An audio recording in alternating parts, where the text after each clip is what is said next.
from doubt.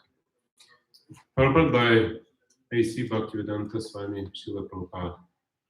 In this 7th chapter of Bhagavad-Gita, the nature of Krishna consciousness is fully described. Krishna is full in all opulences, and now he is manifest. Such opulences is described herein. Also, for kinds of fortunate people who become attached to Krishna, and for kinds of unfortunate people who never take to Krishna are described in this chapter. In the first 6 chapters of Bhagavad-Gita, the living entity has been described as non-material spirit soul, capable of elevating itself to self-realization by different types.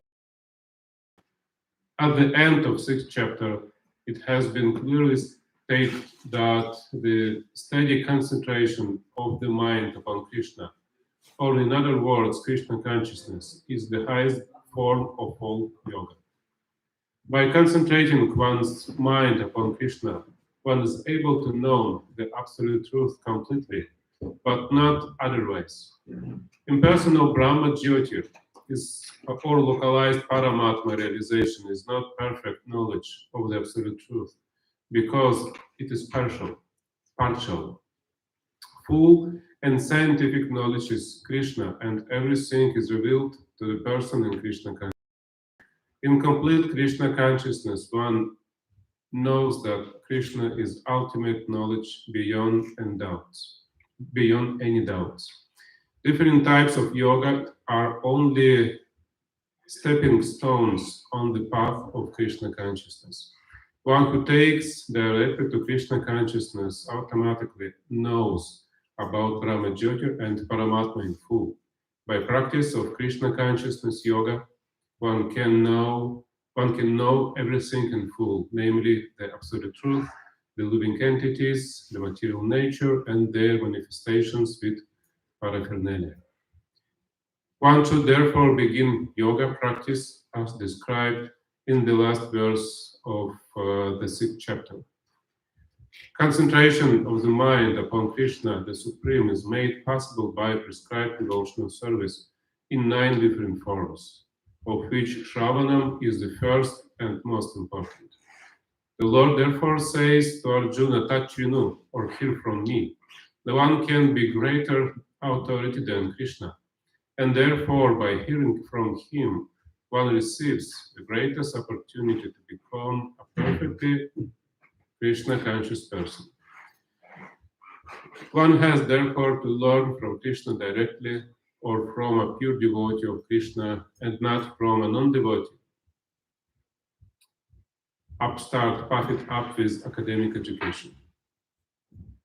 In the Srimad Bhagavatam, this process of understanding Krishna, the Supreme Personality of Godhead, the Absolute Truth, is described in the 2nd chapter of the 1st canto as follows: Srinvatam Svakatha Krishna Punyashavana Kirtana Hridyantasto Gyabhadrani Vittuhunoti Sudrit Satam Nashta Prayeshva Badrishu Nityam Bhagavata Sevaya Bhagavati Utamashloki Bhakti Rubhavati Naishtiki Padara Jastamo Bhava Kamalo Bhadaya Chitaitarana Vidham Sthitam Satvai Prasidati Evam Prasana Manaso Bhagavad Bhakti Yogataha Bhagavad Tattva Igyanam Mukta Sanagasya Jayate Vidyate Hridaya Grandhish Chidyante Saravasam Shayaha Kshiyante Chasya Karamani Drishta Evat Manishvare.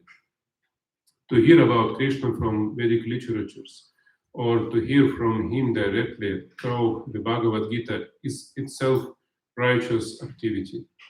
And for one who hears about Krishna, Lord Krishna, who is dwelling in everyone's heart, acts as a best wishing friend and purifies the devotee who constantly engages in hearing of him. In this way, a devotee naturally develops his dormant transcendental knowledge. As he hears more about Krishna from the Bhagavatam and from the devotees, he becomes fixed in the devotional service of the Lord. By development of devotional service, one becomes freed from the modes of passion and ignorance, and thus material lusts and avarice are diminished. When these impurities are whipped away, the candidate remains steady in his position of pure goodness, enlivened by devotional service, and understands the science of God perfectly. Thus, Bhakti Yoga severs the hard knot of material affection and enables one to come at once to the stage of asamshayam samagram, understanding of the Supreme Absolute Truth, personality of Godhead. Srimad Bhagavatam 1, 2, 17, 21. Therefore, only by hearing from Krishna or from his devotee in Krishna consciousness can one understand the science of Krishna. Om Ajnana Timirandasya Gyananjana Salakaya Chaksurunimiritam Yena Tasmai Shri Gurave Namaha Shri Chaitanya Manobhishtam Stapitam Yena Bhutale Swayam Rupa Kadamayam Dadati Swapadanchikam Pancha Kalapatarubhyascha Kripa Sindhubhya Evacha Patitanam Pavanebhyo Vaishnavebhyo Namo Namaha Jaya Shri Krishna Chaitanya Prabhu Nityananda Sri Advaita Gadadhara Sivasadi Gaur Bhakta Vrinda Hare Krishna Krishna Krishna Hare Hare Hare Rama Rama Rama Hare Hare. Once again, Shri Bhagavan Vacha Maya Saktamanaha Pardha Yogam Yunjan Varashayaha Asam Shayam Samagrambham Yatha Gyasya Sitachinu. The Supreme Personality of Godhead said, so now hear, O son of Pritha, how by practicing yoga in full consciousness of me, with mind attached to me, you can know me in full, free from doubt. So Vedic scriptures describe us as something undestroyable, something full of knowledge, full of bliss, Satchitananda. The Lord described as Satchitananda Vigraha, and spiritual souls also. They are part and parcel of Krishna, so therefore we also have this nature, his nature. Internal bliss, knowledge, and be eternal. Satchitananda. But now in this material world, and material world has another nature. It's temporary, and it is perishable. You can get something new, and after some days, maybe years, it will be old. Our body will be old, phone, car, apartment, shoes, everything will become old in some time, in due course of time. So this world is temporary and transient, and perishable. And problem is that this eternal and blissful nature of spiritual soul manifests itself in this temporary world, in this temporary surroundings. And we have eternal desire to have eternal love, isn't it? Eternal friendship, eternal happiness, eternal success. Every billionaire wants to be billionaire tomorrow.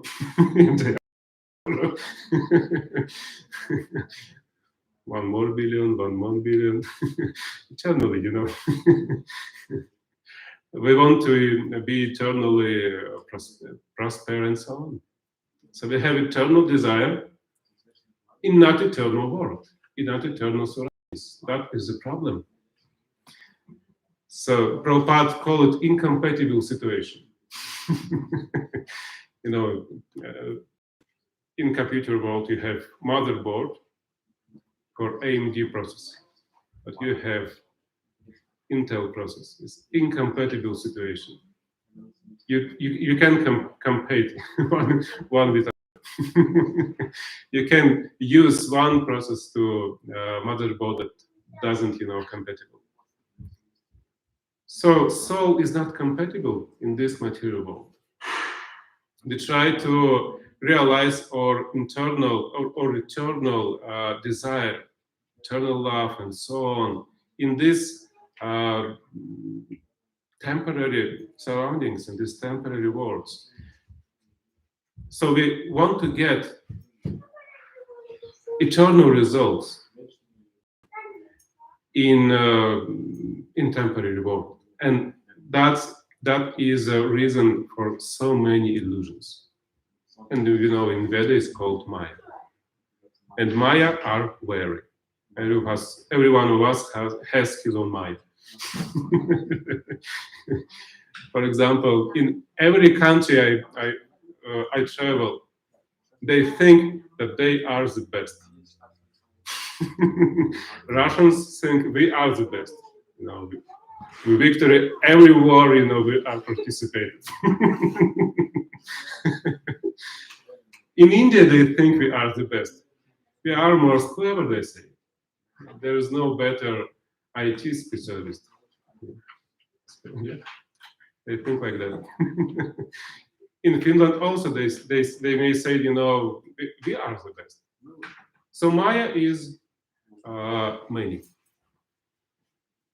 And there is only one truth, absolute truth. In the first verse of Srimad Bhagavatam, it is said like that. The absolute truth, for the benefit of all, is отлично, как сказать, separated from illusions. Now we have many illusions here, and one absolute truth. And in Bhagavad-Gita also. So we are in Maya. To be in Maya means try to get eternal results from not eternal world. This material world can't give anything eternal.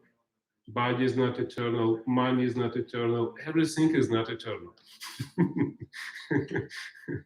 You can, one thing you may know for sure, everything is not eternal. You will lose everything.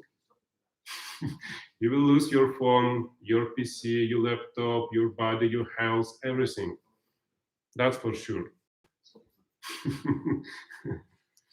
The connection between this eternal soul and constantly changing material reality taking place by ahankara, by false ego, self-identification with matter.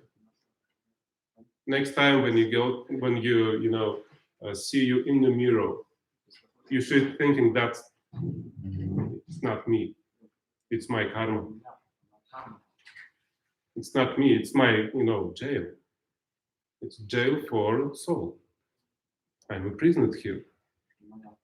Because of my previous acting, because my previous deeds, I get some karma. And that's my karma. It's not me. 10 years before, it wasn't looking like that, 20 years ago, it not looking like that. It was another body. It's not me. But there is a ahankara. It's a very subtle thing in this world. Actually, it's most subtle thing in this world. It's so subtle that nobody see it. Nobody see it. It's an interesting thing. We all are cheated by ahankara, and it's such a good teacher, such a good cheater. You can't see it. Only devotee can't understand that ahankara has cheated us. Only by spiritual knowledge, by mercy of spiritual master. But usually we don't think like that. We think, yeah, I'm good, I'm fine, I'm Russian, you are the best. I'm a Finnish, you are the best. And when I see my karma in the mirror, I think, yeah, that's good. So, maybe something, but that's okay. I will go to the doctor, make some surgery. It will be okay. Everything will be nice. No problem. Nobody see his cheater, this cheater. Nobody see ahankara. But mostly ahankara is the most, how to say in English? But ahankara is the fundamental reason of our decision here, of our mistake here. We take decisions by ahankara, through ahankara. So, for example, I am a Finnish, we are the best. Therefore, he is not Finnish. He's not the best. What can I get from him?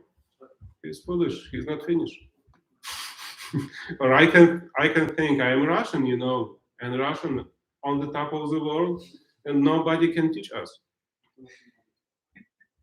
If you see our president in Russia nowadays, I think he'll think like that. Yeah.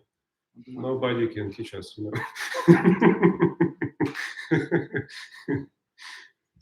We know everything by ourselves, We are the most intelligent persons because we are Russian. That is the ahankara. And the ahankara is always cheat us. And problem is we make decisions. We make some, deeds because of ahankara, but by consulting with ahankara. On the basis of ahankara. That is the problem. Another example, we can think that animals is less than us. They have no soul, they have no intelligence, and we can use them. We can eat them. There's a interview with Srila Prabhupada and one priest in France, Cardinal Denelu. And it was very interesting. Prabhupada said, these animals, they have souls, they have feelings. If we, beat them, you can see it's hurt for them. It make them cry even. For example, if you go to the slaughterhouse, you can see they crying. These cows and other animals, they crying. They know, now that is come, and they crying. They don't want to die, like we do.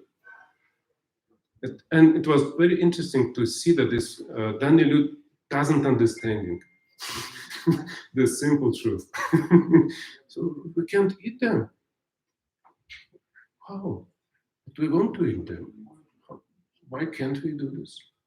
And if you go to the shop, you can see this meat in the packages. And the packages, sometimes the cow are изображено. Picture of the cow, and this cow is smiling.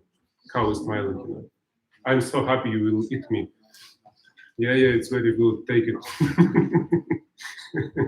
Sometimes they call it a happy cow, like that. Because cow is happy when you eat them. It's interesting.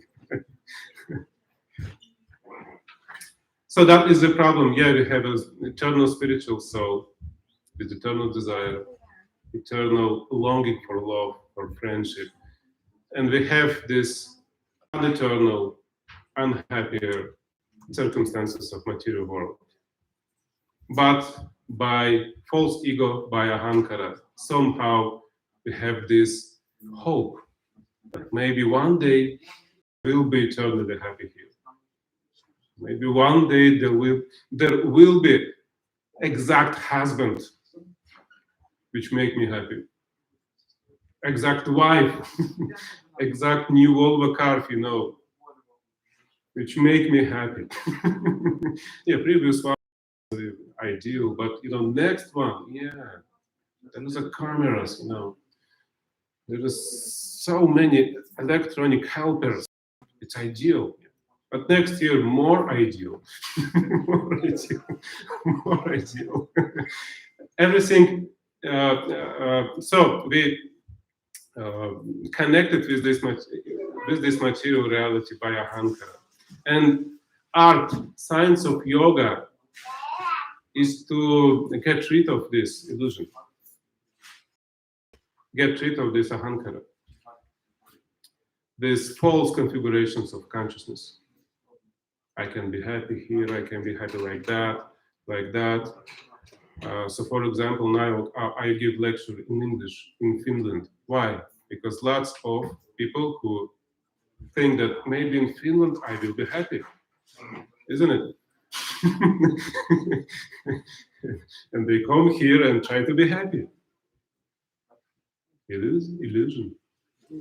That's illusion. After a few years, you will think, not so happy here. Maybe another country. I saw a person like that. They changed several countries. And in every country, they will become unhappy after, after some times. 5 years and also unhappy in this country. I should change it. Maybe in US, maybe in Finland, maybe in Norway, maybe in Russia. If you okay. So science of yoga is to get rid of this illusion, this false configuration of consciousness. In Yoga Sutras, it is said, Yoga Chitta Vritti Nirodha. Goal of yoga is to whip it down, whip it up. Yeah, I think I use this word properly. Get rid of different vrittis.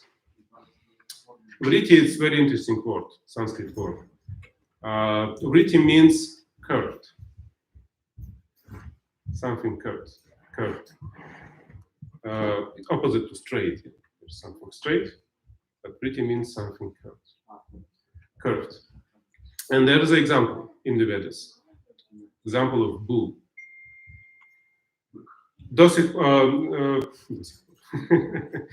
Even in our time, in this time, in some Indian villages, you can find it. They have millstones, big one, millstones, and they have also bull and privazan kak, and bull attached to these millstones. And in the morning, bull start to walking in circles around these millstones. And therefore, the millstones are rotated, and they put some, how do you call it? Grains, yeah, grains. Put grains inside, and then you can get flowers from it. So, bull walking every day, whole day, from morning till evening. And I'm a great explorer. I see the world. The whole day I'm walking. Maybe I'm already, reach another country. Whole day. I'm such a traveler, But problem is you're walking in the circle. That's the problem. And Vedas use this example to show what vritti means. Your consciousness is curved. You always do same thing. Always do the same thing in your life. Always reacting the same as you're reacting on some, on someone or something happening like before you do. Same thing every day, same thing every day. You not progress anywhere. You do not progress.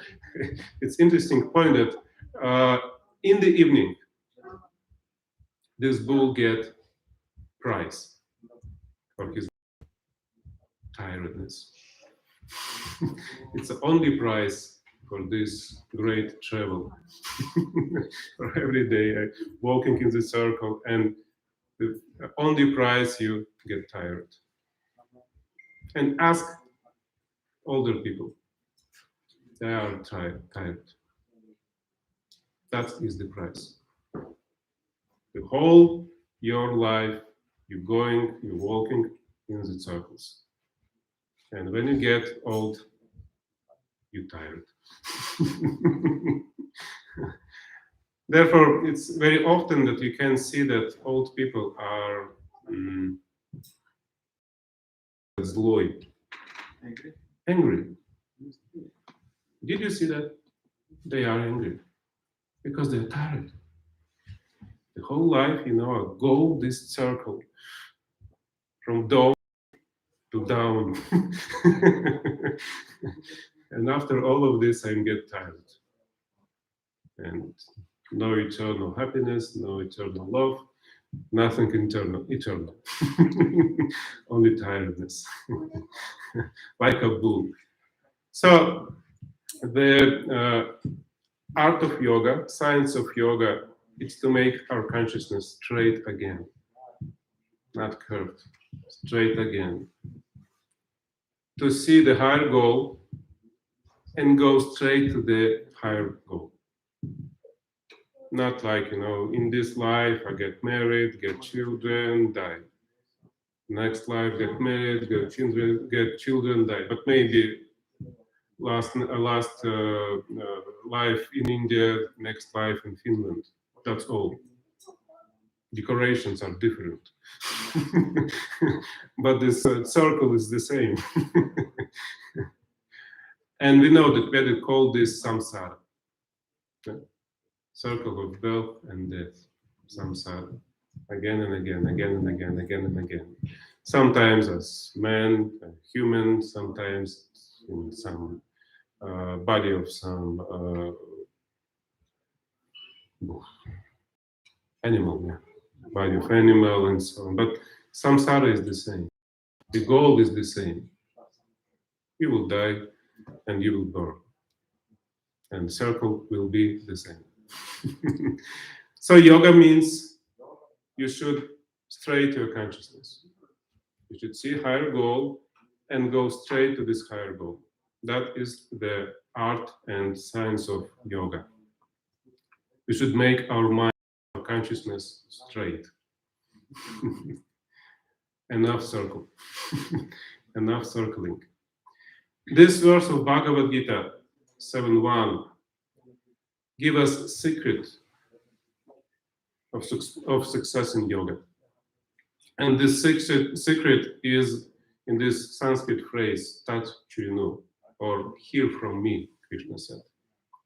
Spiritual advancement starts from very moment when we begin regularly hearing from pure source. When we begin regularly getting spiritual knowledge. Regular means every day. Every day. Hearing from the Lord. Srimad Bhagavatam use very interesting word about when it said about Krishna, Shrutikshita. It's one of the name of Krishna, Shrutikshita. Shruti means hearing, Ikshita means getting. So the Lord is one who you can get by hearing also, or only by hearing. Shrutikshita also, we can translate this word as one who can be seen by ear. You can see Krishna only if you hear about Krishna. Sometimes new people came to the temple and you told them, there is an altar and there is a deity on the altar. And usually they asking, where is the deity? But deity is the biggest thing on the altar. In the middle of the altar. But they can't see it. Because they can hear it. You won't hear about Krishna. Therefore, the devotee should came, pointed and said, here is the Krishna. Ah, now I see.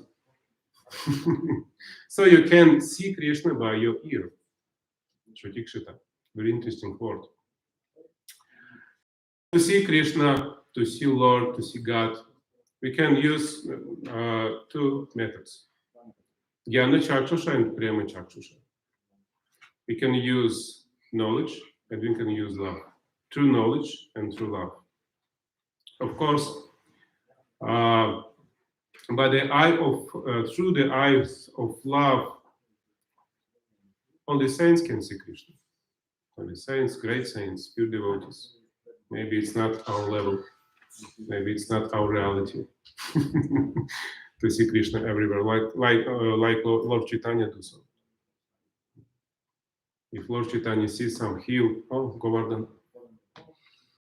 some body of water, Yamuna, everything is very simple for pure devotee. Krishna is everywhere. But because we are not pure devotees, we see so many things except Krishna.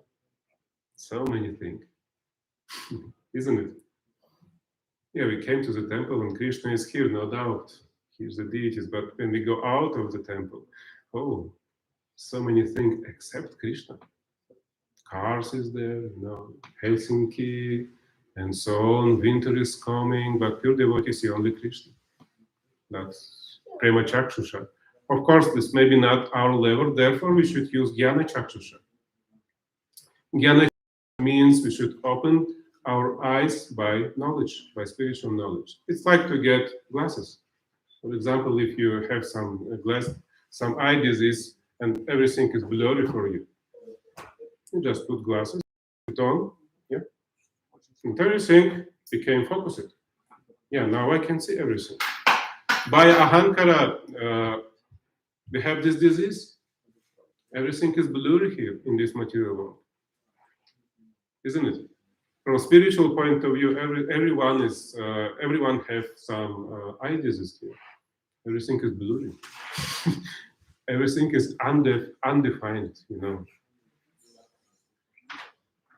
Therefore, they say here that there is no absolute truth here. Very often I can hear it. There is no absolute truth. The truth is always относительно, как сказать. Yeah, the truth is always relative here. Something which is good for you, not good for others. You shouldn't be you shouldn't speak about absolute truth for everyone. But it's because of ahankara.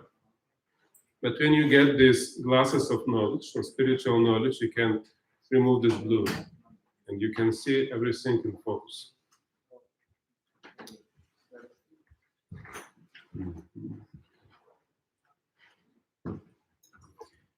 By developing this habit, regularly hearing about the Lord from pure source, from authoritative source, we begin to resolve our problem in this material world, resolve of problems of material существования, как existence, yeah, material existence. By hearing about Lord and from Lord, about Lord from Srimad Bhagavatam, from Lord from Bhagavad-Gita, we get very powerful friend, Krishna. He is very powerful and very good well-wisher. Srila Prabhupada mentioned it in his commentary also. Very good well-wisher, very powerful well-wisher. If you get some problem, you just come to him, please help, and he helping us. Very, very good well-wisher. And by this friendship with Krishna, by his support, we get ability to overcome influence of illusion and to overcome our internal enemies, lust, greed, and so on. And this is mean that we get rid of false ego. And these internal enemies get power from false ego. If you don't have false ego, you don't have internal enemies. You don't have lust, you don't have greed. They don't have any strength anymore in your life, in your consciousness. By this way, we can say that you can't overestimate importance of hearing about Krishna and importance of hearing from Krishna. About Krishna from pure devotees and from Krishna from Bhagavad-Gita. You can't overestimate it. It's very powerful. You see, it goes to deepest level of your consciousness. And by this hearing, you can rid of ahankara. And ahankara is the main reason of all problems in this material world. Interesting point. You just should sit and hear. There is no need of artificial efforts. I will conquer everything. I will get, I will be strong. No. You should just sit and hear. And that's the way to overcome everything in this material world. Interesting point. Krishna make it easy for us. There is one thing we should remember. We should hear from proper source, from pure source. And Srila Prabhupada, of course, a pure source. We are very fortunate. We have Srila Prabhupada. Okay. Okay, Hare Krishna. Maybe there is some questions or comments.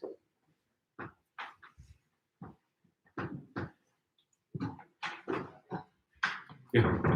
Is there some difference? What is the difference between Freud's concept of false ego and our understanding of false ego? I don't know about his conceptions. Actually. I don't know. I'm psychology. Yeah, I'm studying psychology in university, and I think that Freud doesn't have any clear understanding of psychology or something like that. Yeah, libido, all this thing. It seems that he was about sex. Yeah, and his conception also was about it.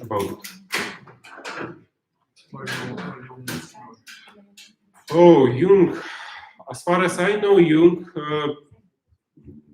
he studied some Upanishads and some Vedas, but not as clear as Prabhupada. I don't know if they have any conception. I don't think like that. I don't think they was so deep in it. Yep. Yes, sir. Yes. Please loudly. Thanks for the lecture. Oh, Hari, for tolerating me. In terms of Carl Jung, that came to the conversation, Carl Jung deeply studied the Vedas and the Tantra scriptures, and in the conclusion of Carl Jung, he called the essence, the living entity, he called it Atman. So us, we have the parallel to Vedic culture for Jiva Atman. So he understood as well that everything came from the same origin.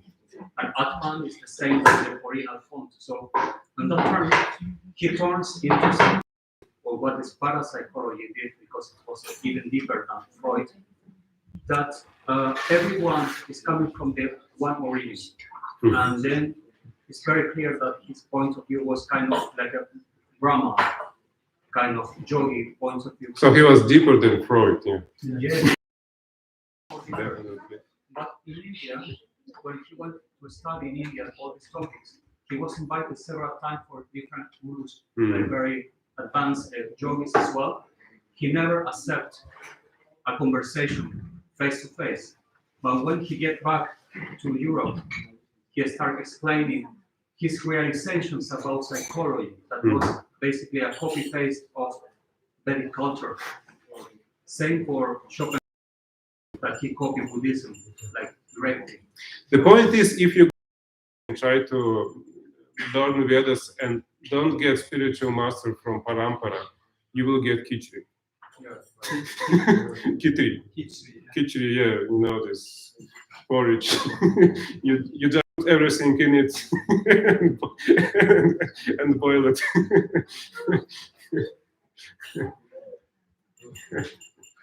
Yeah, in the book of Srila Prabhupada, I get very clear conception of psychology, actually, especially family psychology.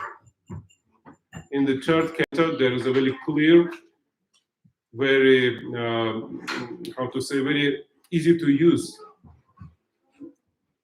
scheme of psychology, especially marriage psychology, family psychology. When devotee came to me for consultation about the family life, I just, quoting verse from Bhagavad-Gita, like that, like you may do like that. Devotee came to me, I just don't quoting exact verse. But I told them the same thing. Yeah, it's very good. We will try. Yeah, we will try, no doubt. The problem in modern psychology is very simple. in modern psychology, they think that goal of psychology is make you feel good. To socialize, make you feel good. Yeah, very nice. See you next week. Just pay, I don't know how much they pay here in Finland. Goal of Vedic psychology to make your mind trained and to go to the Lord, to the highest goal. That's the difference. Therefore, in modern psychology, modern Western psychology, there is no answers, actually.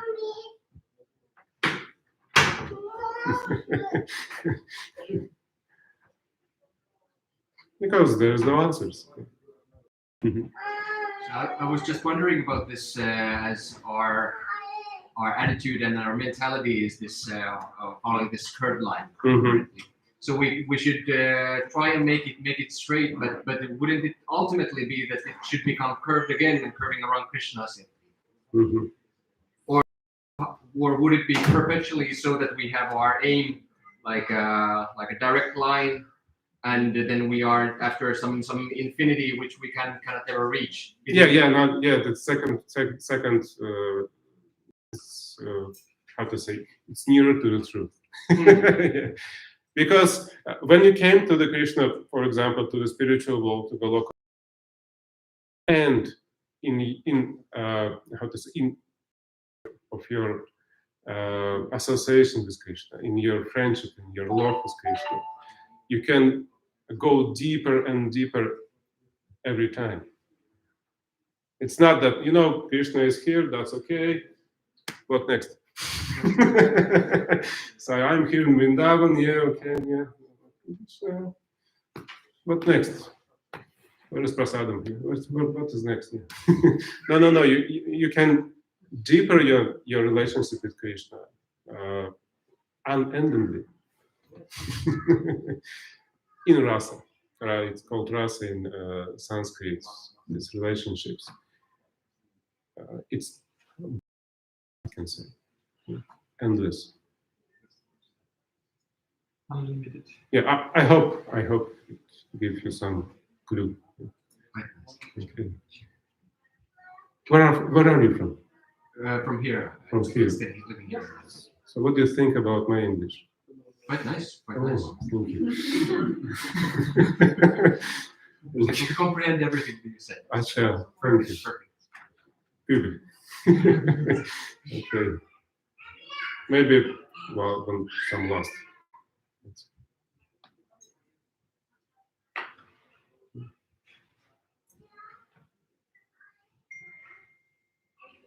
Okay, once again, I'm happy to be here, happy to see you. Yeah. You mentioned something about the family psychology. Yeah. So where in the Bhagavad you mentioned it?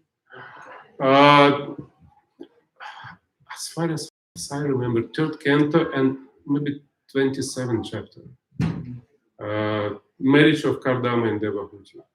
There is so many insights there. So if you, for example, in this chapter, you can get compatibility method. There's astrology, of course, but I'm astrologer also, but I would say this Bhagavatam method is much more better.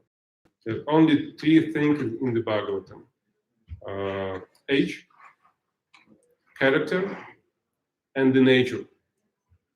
I think nature is your inclinations, your goals, like that. And if you compare in these 3 things, you can be happy in your family life. For example, when I get married, I don't know about astrology. It was 1999 when I get married. No astrology whatsoever in Russia. Only maybe 10 years after I'll get our, compatibility, and it was average. But I'm happy. We are married about 20, 22, 21, something like that, years. Actually, I'm married now. Now I'm 43, and I'm married about 22 years. So I'm married more than I was unmarried. No. I hope you understand me. So I'm with my wife more than I without my wife. So I'm happy in my family life, and I use Srimad Bhagavatam. When I get married, I used Srimad Bhagavatam. I used this because Bhagavatam was доступен, available. Yeah, astrology wasn't available. Bhagavatam was available. I used these three things. I don't remember in Sanskrit, Srila. I don't remember. There is exact verse in this chapter. 3 points. I call it cultural compatibility in my consultation. Culture. I said, okay, there is astrology, that's okay, but cultural compatibility is much more important. It's very good chapter. Yeah, it's very very useful. Very useful. If you want what to see, if you know what to see there, what you're looking for. Okay. Kiitos. Thank you very much. Bhagavad-Gita ki jai. Srila Prabhupada Patit Pavana ki jai. Jai. Gaur Premanandi. Hari Hari Bol. Vedanta Krit Prabhu ki.